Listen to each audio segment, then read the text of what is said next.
तो सैलरी पे स्केल बहुत अच्छा था and they are very impressed also. And जो सेकंड था वो बहुत मतलब बड़ा कंपनी नहीं था, छोटी कंपनी था। फिर मैंने जाके बैठ के एवरी वन थिंक नहीं नहीं इन्फोसिस चला जाना चाहिए। फिर मैंने जाके बैठ के ये सोचा कि नहीं मेरा प्रायोरिटी क्या है। मैंने मेरे माइंड में पूछा कि नहीं why I get into the job, क्योंकि मुझे पैसा चाहिए ट्रेडिंग करने के लिए।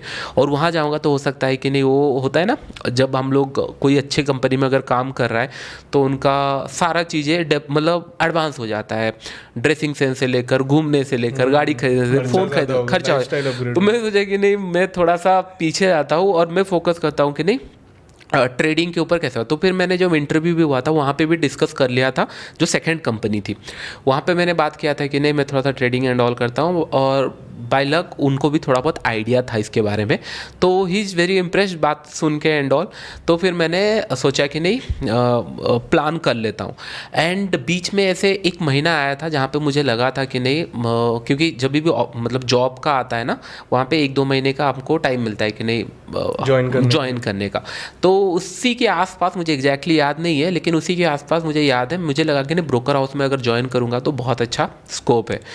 एंड एक्चुअली मैंने एक ब्रोकर हाउस में ज्वाइन किया था, मैं बताऊंगा नहीं नाम, लेकिन वहाँ पे 1 महीना जॉब किया था। And the guy took interview, he is very impressed with my technical skill. मैंने बोला कि नहीं कितना रेट करो, मैंने बोला जो पूछना है पूछो। तो उन्होंने मुझे डाल दिया था कॉल एंड ट्रेड होता है ना वहाँ पे। मैंने बोला वहाँ नहीं जाऊँगा, सेल्स में जाऊँगा, क्योंकि मैंने सुना सेल्स में अच्छा पैसा मिलता है। और मेरा इंटेंशन था क्योंकि वो ब्रोकर हाउस का एक ट्रेडिंग फ्लोर भी था, floor in the sense trade भी होते थे उनके यहाँ पे, हाँ काइंड ऑफ। तो मुझे लगता था मैं वहाँ पे घुस जाऊँगा, नहीं तो टेक्निकल में उनका डेवलपमेंट पार्ट में घुस जाऊँगा, लेकिन वो हुआ नहीं। तो मैंने मतलब 1 महीने के अंदर मैंने ख़त्म हुआ, सैलरी मिली, मैं वो नेक्स्ट डे से गया नहीं। ओके मैंने डाल दिया कि नहीं मतलब और मैं जाने वाला नहीं हूँ। नोटिस पीरियड क्या होता है क्या नहीं मुझे कुछ नहीं पता, मैं और गया ही नहीं। मैंने सिंपल गया ही नहीं। मैं सोचा कि नहीं हाँ मुझे सैलरी मिल गई अब नहीं जाना, मुझे नहीं जाना, क्योंकि यहाँ पे मुझे सेल्स तो नहीं करना, कुछ नहीं मिल रहा है एग्जैक्टली सीखने को नहीं मिलेगा। और there is the pure rule कि नहीं आप ट्रेड नहीं कर सकते, देयर द हाँ।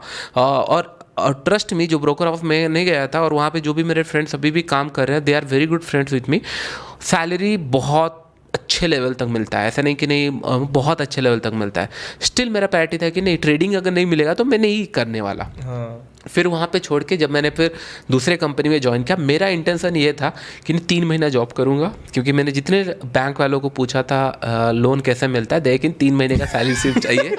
तो मेरा फोकस ये था कि नहीं प्लानिंग उसी पे चल रही है। मेरा पूरा प्लानिंग हो चुका था कि नहीं कोई रोक ही नहीं सकता ट्रेडिंग करने से मुझे और ट्रेडर बनने से। ट्रस्ट में मतलब क्या होता है ना उस टाइम पे उस तरीके का लगता है, मतलब कॉलेज में भी कभी फील नहीं हुआ कि नहीं मार्क अगर कम आए तो आगे बढ़ नहीं सकते। हमेशा मुझे लगता था कि नहीं हाँ मार्क कम आए तो क्या है कुछ ना कुछ कर लेंगे, अभी बैरियर लग रहा था। एग्जैक्ट। अभी जब धीरे धीरे जॉब करने के लिए मेहनत लगा तब थोड़ा सा सेटबैक मिला। एंड उसके बाद फिर जैसे जॉब में गया मैं, मुझे लगा कि नहीं हाँ ये हो गया 3 महीने के बाद हो जाएगा।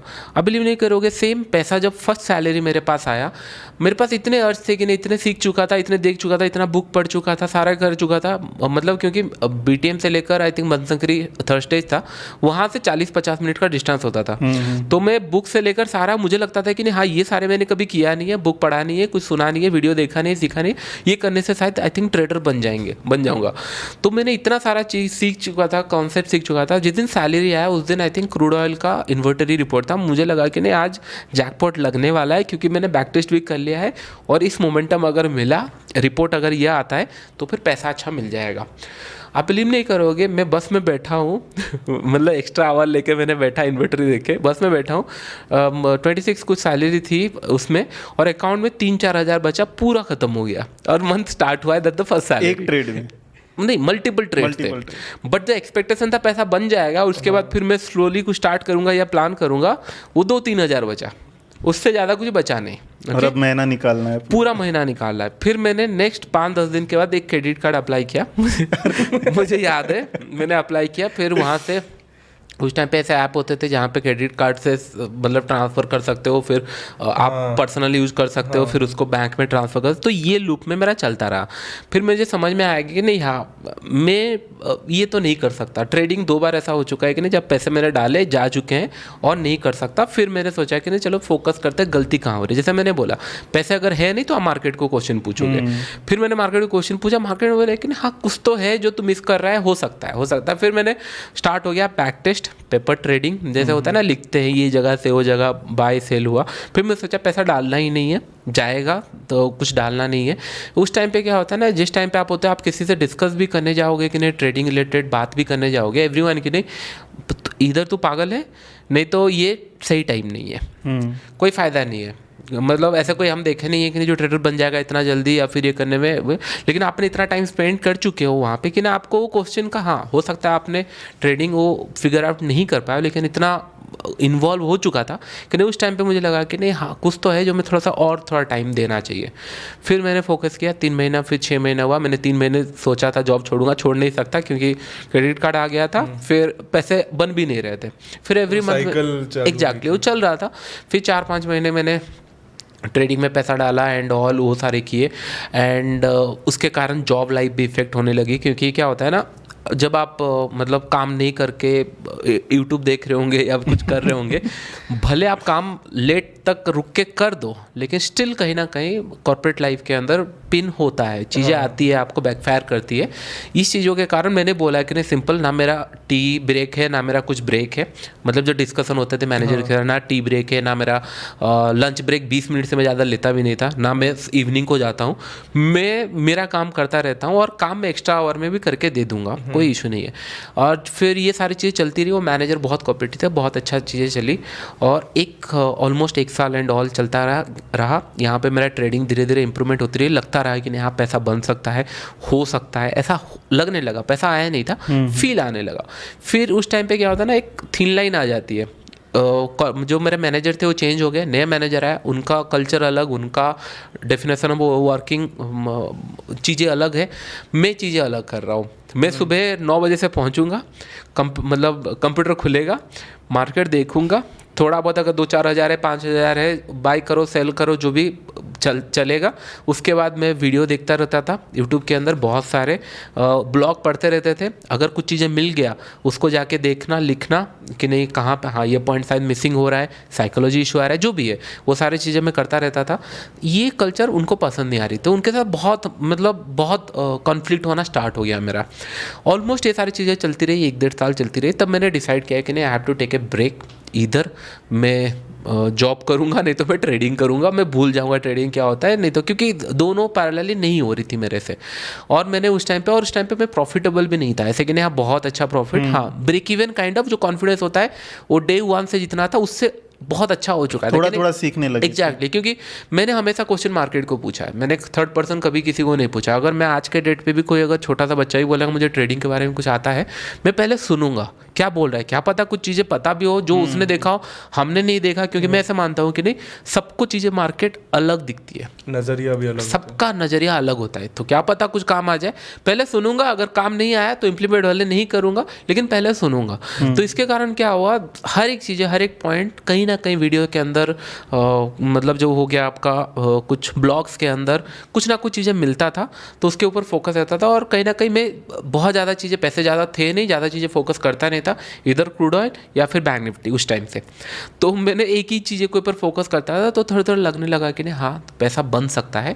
लेकिन होता है ना, कॉर्पोरेट लाइफ से प्रेशर आ रहा है, मैं मतलब ऐसा होता है ना, आप पूरा साल भर एफर्ट डालोगे, 10-15 दिन भी मतलब क्या होता है, छुट्टी में बहुत लेता था, टू बी वेरी फ्रैंक, मतलब मेरा लॉस ऑफ पे रहते थे, मतलब मेरा जो ऑफिशियल छुट्टी रहता था उससे ज़्यादा लॉस ऑफ पे रहता था। मैं ये मान के चल रहा था कि नहीं हाँ सीख रहा हूँ, सीखने के लिए दे रहा हूँ, पैसा दे रहा हूँ, चलेगा, फीस है ये। एग्जैक्टली, मैं उस हिसाब से करके सोच रहा था। तो ये कॉन्फ्लिक्ट आने लगा मैनेजर से। तो फिर लास्ट में मैंने ये सोचा कि नहीं, जब अप्रेजल का टाइम आया, मेरा काम ख़राब नहीं था, आई कैन डू एनीथिंग, मतलब काम जो था मैं अच्छे से करके दे रहा था, लेकिन ये डिस्टर्बेंस इसी की वजह से था कि नहीं वो बोले कि नहीं 11 बजे करके देना है, तो मैं रात तक करके देता था, तो वो पसंद नहीं थी। इस हिसाब से फिर उन्होंने मुझे, आई थिंक मुझे याद है 6 या 7% का हाइक मिला था। तो दैट मतलब वो मुझे बहुत बुरा लगा था, क्योंकि मैंने उनको दिखाया था जब स्टार्टिंग में, मैंने कहा था कि मेरे पास इन्फोसिस का भी ऑफर लेटर है, just to I join here कि नहीं मेरे को थोड़ा सा एक्स्ट्रा टाइम का प्रिविलेज मिले, मैं काम करके दूंगा लेकिन मुझे थोड़ा सा दूसरे चीज़ें, हाँ फ्लेक्सिबिलिटी, दूसरी चीज़ें सीखना है ट्रेडिंग के रिलेटेड। तो पहले मैनेजर बहुत अच्छे से कॉर्पोरेट किए थे और उन्होंने मुझे प्रॉमिस किया था कि नहीं हाँ आपको जितना यहाँ पे दे रहे हैं कॉन्ट्रैक्ट बेसिस में जितना आपको मिलना था उतने उससे ज़्यादा मिलेगा, प्रॉमिस किए थे। तो ये हुआ नहीं, तब से मैं ना एक बैक स्टेज में आ गया कि नहीं क्या करना है, इधर ये करना है वो करना है। फिर मैंने घर वालों के साथ डिस्कस किया कि नहीं कैपिटल चाहिए एंड ऑल, थोड़ा सा ट्रेडिंग के रिलेटेड। फिर मैंने सोचा कि नहीं चलो देखते हैं, मतलब ऐसा क्या है जो मुझे नहीं पता अब तक, मैंने इतना बुक पढ़ा एंड ऑल, इतने बुक पढ़े, ऐसा क्या हुआ है जो मार्केट में है और मुझे नहीं पता। फिर मैं सोचा कि नहीं हाँ जो सबसे ज़्यादा पैसा लेता होगा मे बी उसको सबसे ज़्यादा पता होगा। फिर मैंने सोचा कि नहीं चलो कुछ छोटा सा पार्ट एनरोल करके देखते हैं कि नहीं क्या पता उसको सबसे ज़्यादा पता हो। हाँ दैट टाइम, उस टाइम पे फीस 4-5-9 लाख तक थी। ओके कितनी? यस मतलब उनका स्टेजेस था, ऐसे ऐसे करके स्टेजेस तक था।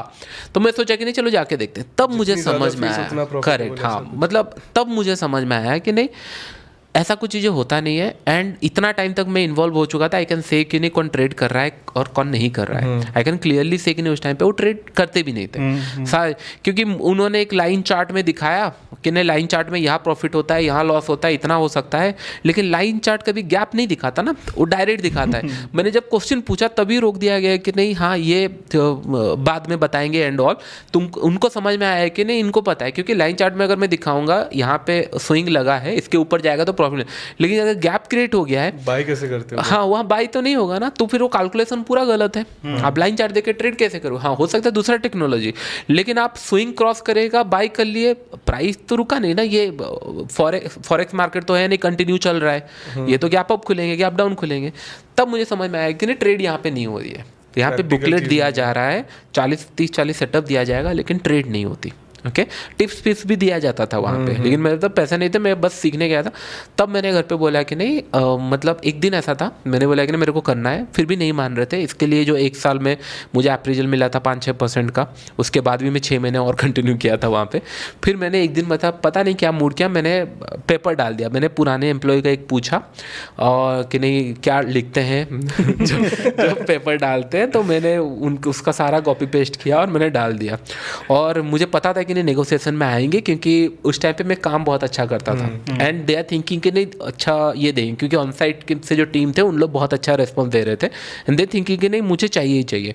फिर मैंने वहाँ पे ऐसे एक प्राइस लिखा था कि नहीं मुझे एक दूसरा कंपनी में ऑफर मिला है, ऐसे एक नंबर लिखा था कि नहीं वो सामने वाले मुझे ऑफर ही नहीं करे, क्यों मैं नहीं चाहता था कि नहीं मेरे को फिर कोई 10-15% 20% हाइक माइंड में डाल दे और बोल दे कि आप नहीं भी रुक जाए उसमें। अब मैं भी रुक जाऊँ, क्योंकि मुझे पता है कि नहीं अगर थोड़ा सा ज़्यादा बढ़ा देते तो मैं भी रुक भी जाता, क्योंकि कंडीशन ऐसा थी नहीं कि निकल जाऊँ करके। बस मैंने सोचा कि नहीं देखा जाएगा कोई डिसीजन। अब मैंने किसी से पूछा नहीं पेपर डालने से, ना फ्रेंड से ना फैमिली से, किसी ने पूछा, मैंने पेपर डाल दिया। मैंने घर पर बोला कि नहीं मुझे 10 लाख का लोन चाहिए, 1 साल चाहिए, अगर नहीं होता है तो फिर मैं कभी ट्रेडिंग भी नहीं देखने वाला एंड मैं कंप्लीटली फोकस करूंगा जॉब के ऊपर। एंड जो भी हुआ है ये जो लोन वोन है ये मैं ख़त्म कर दूंगा, क्योंकि अगर उस टाइम पे कोई बोलता है कि नहीं 10 लाख का पैकेज कहीं मिल रहा है, इसके लिए ये स्किल सेट चाहिए, मैं वो करके दूंगा। मैं क्योंकि मैं ये मानता हूँ कि लोग चांद तक पहुँच चुके हैं और हम बस कोडिंग के बारे में बात कर रहे हैं।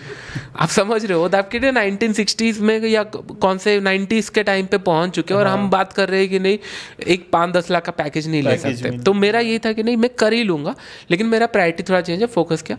और उसके बाद मैंने पैसा लाया, फिर से 1 मंथ के अंदर ऑलमोस्ट 30-40 या 50% ड्रॉ डाउन हो गया था। होता है ना, ये क्या था ना उस टाइम पे साइकोलॉजी ऐसी थी कि नहीं दुनिया कैसे बोल सकती है, जॉब कैसे निकाल सकता है। हाँ एग्जैक्टली वो ना मतलब क्या होता है ना, वो एक इल्यूजन में हम लोग चले रहते हैं कि नहीं हाँ बस सेल्फ मोटिवेटेड होने से मे भी चीज़ें हो जाएगी, बट ऐसी चीज़ें होती नहीं। प्रैक्टिकल देखें दुनिया पूरी अलग है, मार्केट आपको नहीं जानता कि आप सेल्फ मोटिवेटेड हो, क्या आपका घर गिरवी है या आपके पास पैसे नहीं है, आप बहुत लोअर मिडिल क्लास पे आते हो, आप हैंडीकैप्ड हो, मार्केट को कुछ नहीं पता। If you give respect to the market वो आपको रिटर्न बैक देगा। अगर आप रेस्पेक्ट नहीं करोगे तो पूरा पैसा चला जाएगा, आप जितना इमोशनली ड्रेनेज हो जाओ कोई फर्क नहीं पड़ता मार्केट को। तो मेरा सिनेरियो वही था, मैं सोचा था कि नहीं मैं सब जान चुका हूँ, मैं 10 बुक लिख दूंगा मतलब ट्रेडिंग के ऊपर कि नहीं मुझे ये दिख रहा है वो दिख रहा है, लेकिन एक्चुअली फैक्ट यही कि नहीं ट्रेडिंग बोलना, ट्रेडर सिखाना करना और खुद ट्रेडर बनना बहुत डिफरेंट था। फिर मैंने वहाँ पे आई थिंक 16 एंड 2016 एंड का बात होगा। फिर मैंने धीरे धीरे ये किया, 3-4 महीने के अंदर ना पटरी में आने लगा चीज़ें। देन आई अंडरस्टूड कि नहीं, हाँ कुछ चीज़ें ऐसा है जो हो सकती है। तो उस टाइम से मेरा फोकस ये रहा कि नहीं, हाँ मैं पैसे अगर बनाऊंगा तो रिस्क टू रिवॉर्ड से बनाऊंगा। पहले ही दिन से मेरा क्लियर हो गया था कि नहीं, पैसे मेरे से मतलब क्या होता है ना, जल्दी जाओ जल्दी आओ से नहीं बन रहा है। राइट। और मैं जितने भी स्टोरीज सुन रहा था वो ये कर रहे थे कि नहीं, ये पर्सन इन्वेस्टिंग में 10 टाइम रिटर्न बनाया, 20 टाइम रिटर्न बनाया, 30 टाइम रिटर्न। मैंने बोला कैसे बनाया? पेशेंसली होल्ड किए। जहाँ पे देखो पेशेंसली होल्ड करो, अच्छा स्टॉक खरीदो, पेशेंसली होल्ड करो। और अभी एक और टर्म आ गया है कि नहीं, अच्छे क्वांटिटी में खरीदो।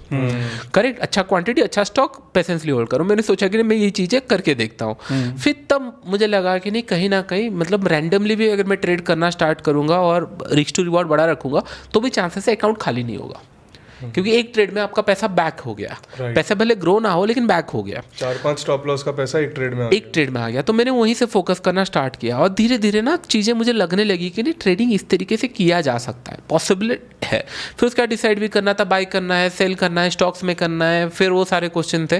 फिर धीरे धीरे मैंने सोचा कि नहीं, कुछ सर्टन चीज़ों के ऊपर फोकस करता है, जैसे कि नहीं स्टॉक्स के ऊपर हर जगह देखते हैं कि नहीं यहाँ लिक्विडिटी नहीं है, वहाँ लिक्विडिटी है। तो मैंने सोचा जहाँ लिक्विडिटी है वहाँ ट्रेड करेंगे, जहाँ टॉप 10 5 वेटेज स्टॉक है उनके ऊपर फोकस करते हैं, इंट्राडे में प्लान करते हैं। धीरे धीरे चीज़ें ना स्मूथ होने लगी, मतलब जिस हिसाब से ड्रॉ डाउन करता था नहीं होने लगी, और मेरे लिए वही ग्रोथ था। I am feel very happy. उस टाइम पे ना मैं लगता था कि मैं बन चुका हूँ ट्रेडर। क्यों? क्योंकि मैं पैसा लूज नहीं कर रहा हूँ। मेरा फोकस ये था कि नहीं, पैसा जाना नहीं चाहिए, क्योंकि ये खत्म हो गया था और पैसे नहीं है, नेक्स्ट अपॉर्चुनिटी नहीं है। और अपॉर्चुनिटी भी नहीं, पैसे नहीं, और रिप्लाई भी नहीं दे सकता घर वालों को कि नहीं क्या करना है क्या नहीं करना है। बहुत सारे क्वेश्चन आने लगेंगे। एंड मतलब जिस टाइम पे सपोर्ट नहीं भी करना चाहिए था उन लोगों ने किया है कि नहीं, हाँ लोन मांग रहा है, बोल रहा है, देखते हैं एक बार। क्योंकि मैंने जॉब छोड़ा, 1-2 बार पूछे, फिर मैंने बोला ठीक है अगर इसका डिसीजन है, एक बार जॉब तो किया था, देखेंगे। तो बैक ऑफ द माइंड उनका भी चल रहा था, इनडायरेक्टली पूछ भी रहे थे। लेकिन जैसे जैसे 3-4 महीने जाने लगता है ना, आपका वॉइस अगर लो होने लगता है तो फिर उनको भी समझ में आता है कुछ गलत हो रहा है। तब मुझे समझ में आया कि धीरे धीरे जब धीरे धीरे मतलब ब्रेक इवन, कभी पैसा आया कभी नहीं आया, कभी 1:5 आया तो बहुत खुश हो गए, मतलब दी ज़्यादा हैप्पीस्ट। अभी भी 1 करोड़ 2 करोड़ बनता है ना, मुझे उतना फील नहीं होता। पहले बनता था तो उस टाइम पे मुझे 1:5, मुझे याद है 5,000 का मैंने सर्जिकल स्ट्राइक हुआ था, याद है। मैंने सेटअप के हिसाब से एंट्री मिला था टॉप में, मैंने सेल किया था, ऑप्शन बाई किया था, 5,000 रिस्क था, और धड़ करके सारा जो होता है ना एंट्री, मेरे री एंट्री मैं सारा लगा देता था ऊपर ही स्क्रीन के ऊपर, सारे एग्जीक्यूट हुए, और स्टॉप लॉस भी जो मतलब टारगेट जो था एंट्री का वो भी हिट हुआ, सीधा 49,000 या 50,000 प्रॉफिट मिला। और उस टाइम से आप बिलीव नहीं कर सकते हो कि नहीं, मैं कौन कितना कमाता है मुझे नहीं पता था, लेकिन I am feel very happy that day. दुनिया का उस दिन का आप सबसे अमीर मैं सबसे अमीर आदमी बन चुका था, मतलब मेरे हिसाब से। तब मुझे समझ में आया कि नहीं हाँ ये न्यूज़ था एंड ऑल, ये बन सकते हैं। पैसा बन नहीं रहे थे, मतलब जैसे कि 5-10 हज़ार 20 हज़ार गए हैं फिर आ गया, इस तरीके का, हाँ इस तरीका चल रहा था। फिर धीरे धीरे 1 साल और दिया, जैसे 17 गया, 17 में मतलब ठीक ठाक सैलरी जितना बना ले, लेकिन हाँ चलो ठीक ठाक बना, मतलब बोलने के लिए कि नहीं चल सकता है, क्योंकि एज ए बैचलर आपको एक्चुअली में पैसा जरूरत नहीं पड़ती, सर्वाइवली बेसिक। 5-10 हज़ार हुआ तो बहुत है, क्योंकि अगर ट्रेडिंग आप अगर एक बार घुस गए, टू बी वेरी फ्रैंक, तो आपको दुनिया में और कुछ नहीं दिखता। सोशल लाइफ तो बचती नहीं है। सोशल तो मैं 14 से बंद कर दिया था, क्योंकि उस टाइम पे प्ले स्टेशन यहाँ पे कौन घूमने जा रहा है, कौन वहाँ पे, तो मैंने सोशल लाइफ को ऐसे रख दिया था। मैं देखता भी नहीं था 14 के बाद, 14 से पहले बहुत एक्टिव था, 14 के बाद मैंने देखा भी नहीं, क्योंकि एज यू नो कि नहीं कुछ है ही नहीं पोस्ट करने, तो क्या करें। फिर उसके बाद जब 17 का टाइम आया, स्लो एंड स्टडी पटरी पे आई गाड़ी, थोड़ी सी आने लगा, हाँ कॉन्फिडेंस आने लगा कि नहीं यहाँ पैसा बनेगा। फिर धीरे धीरे जैसे चीज़ें चलने लगी, फिर उसके बाद मुझे क्या होता है ना, आप बहुत सारी चीज़ें एक जगह से सीखे हुए हो, जैसे मैं ब्लॉग से सीखा हूँ, यूट्यूब वीडियो से अंदर सीखा हूँ। उस टाइम पे जो कंटेंट मिलते थे ना, it's not for money actually, क्योंकि उस टाइम पे ना मनी फैक्टर लोगों को दिखा नहीं था कि नहीं यूट्यूब से या इन्फ्लुएंस से इतना पैसा मिल भी सकता है, उतनी थी नहीं। उस टाइम पे उनको ऑडियंस भी नहीं थी इतनी बड़ी लोगों को, तो उस टाइम पे जो भी कंटेंट आते थे राइट,